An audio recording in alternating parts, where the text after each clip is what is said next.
Bienvenidos a Consoft. En el siguiente video vamos a seguir platicando sobre las diferentes capas que vamos a programar en visualstudio.net, utilizando sobre todo los estándares que hemos venido platicando de poder programar en base a capas. Entonces, en un video anterior estábamos platicando sobre la capa de datos, el Data Layer, y empezamos a generar ya una clase para poder guardar o hacer las funciones que nos van a permitir almacenar la información de unos botones. Entonces, como resumen rápido, recordemos que en una clase de datos básicamente definimos 4 regiones: las variables globales, el constructor, las propiedades y los métodos. Y lo que hicimos en el video pasado fue que al menos definimos ahí algunas funciones básicas que podemos implementar en esta capa de datos. Bien, entonces vámonos al código y aquí tenemos ya la clase de datos que definimos en el video anterior. Si recuerdan, le pusimos el nombre básico de una clase de datos y ya definimos nuestras 4 regiones, las fuimos desarrollando e incluso las fuimos comentando una por una para que fueran viendo qué es lo que se va escribiendo en el código de esas clases. Bien, una de las cosas que dejamos pendiente, y es lo que vamos a hacer ahorita, es vamos a empezar ahora sí a implementar los algoritmos de estas funciones básicas que ya fuimos definiendo. En el video pasado pues las definimos y únicamente comentamos para qué servían. Y en este caso ya ahora sí vamos a escribir código juntos para poder implementar el algoritmo de cada una de estas funciones. Entonces, primero vamos a empezar con la función getEntityObject. GetEntityObject, platicamos que de lo que se trata es de poder solicitarle a esta función en base a un ID o una clave, poder decirle, oye, quiero el botón que tiene este ID o quiero el botón que tiene esta clave. Entonces lo que debe hacer la función es conectarse a la base de datos y obtener la información del botón, las propiedades, llenarlas y devolvernosla en un objeto entidad. Si se fijan, todas estas funciones regresan un objeto entidad de menú visual button info. Vamos a empezar a implementar. Primero vamos a empezar por esta tercera firma donde trabajamos con un row. Un row es un registro de datos en memoria y lo que vamos a hacer es regresar un objeto entidad. Entonces vamos a suponer que ese renglón ya tiene la información que a nosotros nos interesa de la base de datos para poder llenar nuestro objeto entidad. Entonces lo primero que debemos hacer siempre es validar el parámetro que recibimos. Si el renglón no tiene, si tiene algo, perdón, en este caso si es nothing, vamos a lanzar una excepción donde diga precisamente que no se recibió el renglón de datos. Muy bien, ahí ya tenemos validada nuestra función para que el parámetro que recibimos pues sí contenga un renglón, ¿verdad? Ok, entonces lo que vamos a hacer es que vamos a regresar un objeto un objeto entidad. Entonces declaramos una variable buttonInfo as new, la vamos a definir de este mismo tipo y le damos return a ese buttonInfo. Claro que aquí las propiedades todavía no están llenas, entonces vamos a trabajar con este buttonInfo para llenarle cada una de sus propiedades. Y fíjense cómo lo vamos a hacer. En este caso vamos a llenar primero cada una de las propiedades. Vamos a llenar primero la propiedad clave y lo vamos a sacar del row. ¿Y qué columna vamos a sacar del row? Bueno, pues eso lo vamos a poder sacar de los objetos entidad internos. Aquí debe haber un menú buttoninfo.field. Recuerden que declaramos una clase fieldName y ahí está cómo se llama el campo clave. En el caso de que estamos llenando una propiedad que es de tipo string, vamos a ponerle siempre toString.trim. Continuamos, la siguiente es la coordenada X. Fíjense, ahora en este caso esta propiedad es una propiedad de tipo entero. Entonces aquí tenemos que tener un poquito más cuidado porque podemos hacer que truene en dado caso de que esa propiedad esté null.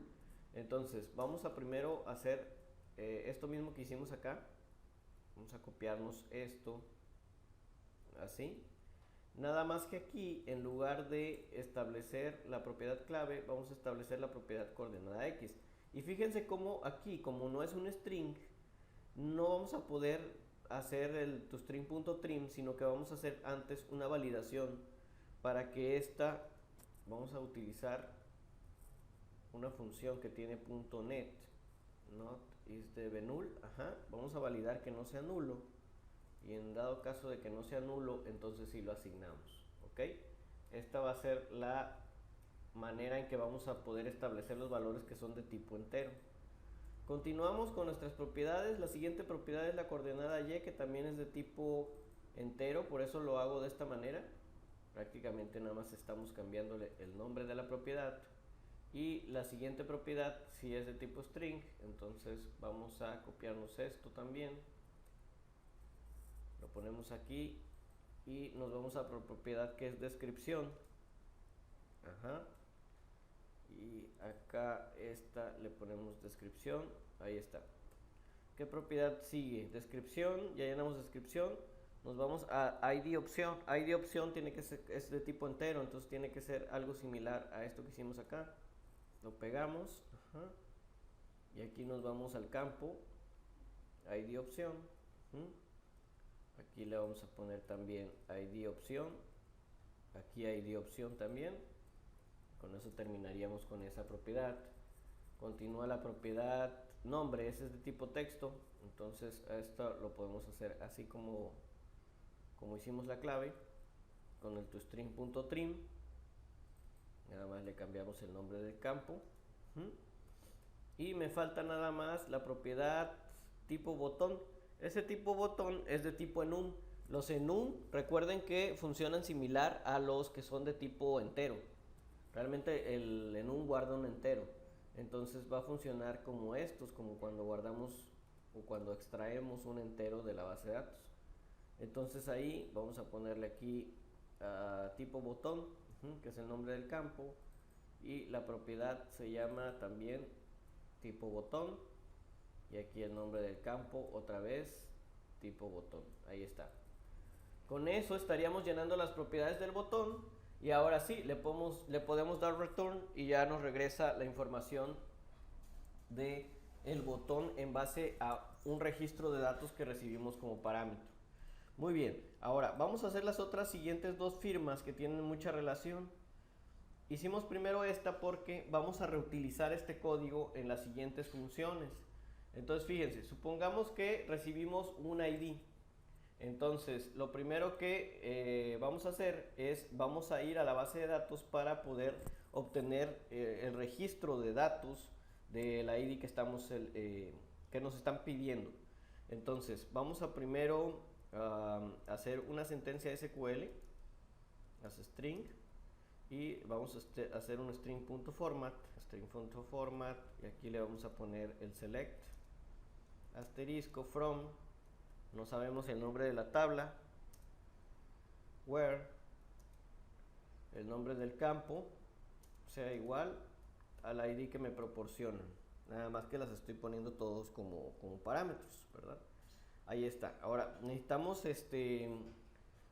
poder reemplazar los parámetros. Entonces primero necesitamos el nombre de la tabla. ¿Cómo obtenemos el nombre de la tabla?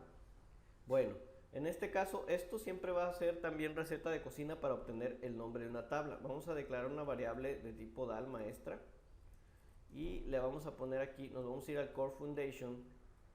En el Core Foundation, en el ebook Data Lawyer, ahí hay una clase CLS maestra. Y vamos a declarar una variable de tipo string.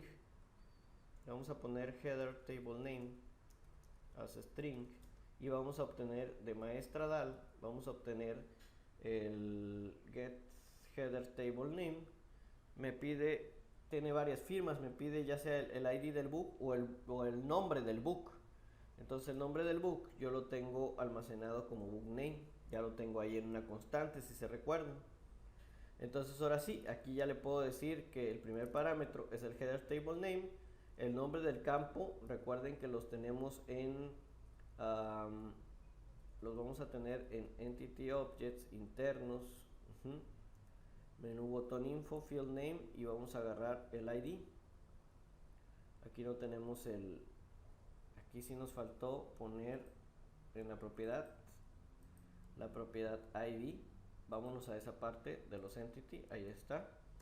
Vamos a declarar aquí una constante, const ID as string, y el ID de todos los bugs se guardan en un campo que se llama numdoc. Entonces esto también es genérico, y también acá nos va a hacer falta esa propiedad.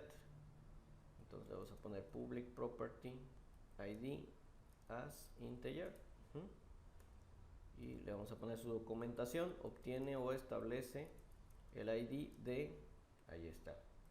Entonces nos regresamos a donde estábamos programando eso. Aquí ya vamos a poder establecer el campo ID y recibimos el parámetro ID, ahí está. Con eso completamos el query que estábamos formando. Aquí, como agregamos el ID, también vamos a ponerlo aquí en el código que estamos haciendo. El ID es de tipo numérico, entonces debe funcionar similar a este. Y aquí podemos ponerle así tal cual ID. Aquí otra vez ID y aquí otra vez ID. Para llenar ese valor también en el valor entidad. Ok, nos regresamos a donde estamos programando esto. Ya tenemos el query. Y ahora sí, vamos a ejecutar ese query para que nos traiga el resultado.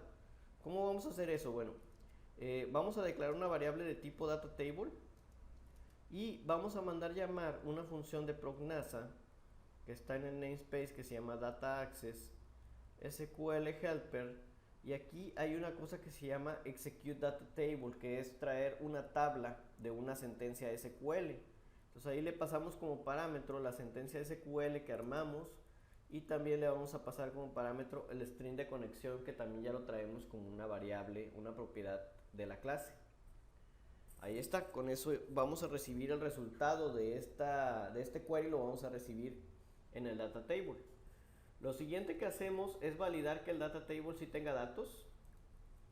Vamos a ponerle que sea nothing, y que también dt.rows tenga registros.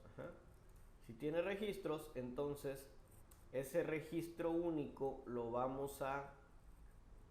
se lo vamos a enviar a la función que ya hicimos, getEntityObject, donde le vamos a pasar el primer renglón de esta tabla resultado, ¿sí?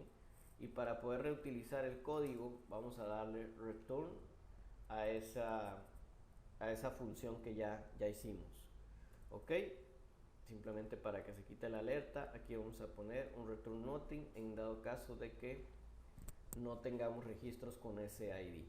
Muy bien, ahí está. Esa es la implementación de la función getEntityObject de mi clase de datos. Con eso estaríamos devolviendo un objeto entidad en base a un ID. Ahora me estoy copiando esto porque va a ser muy similar también lo que vamos a hacer cuando me pidan la clave en base a una clave.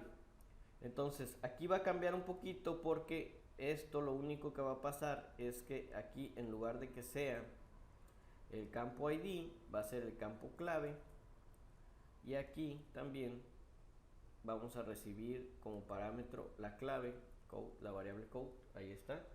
Y con eso tendríamos el código ahora sí para poder obtener el entity object en base al ID y en base a la clave. Como ven, pues está más o menos fácil, ¿no? Ok, vamos a hacer en otro video las siguientes funciones, que nos va a llevar un poquito más tiempo, pero esperemos que este video lo puedan revisar y haya sido de utilidad y haya sido muy didáctico para poder aprender cómo se hacen los getEntityObjects en las clases de datos. Quizás ya un poquito más adelante, que ya podamos debuguear, vamos a poder ver cómo trabajan estas funciones. Ahorita por lo pronto es importante que conozcan la estructura del algoritmo que se pone dentro de estas funciones. Muy bien, pues nos seguimos escuchando en los siguientes videos.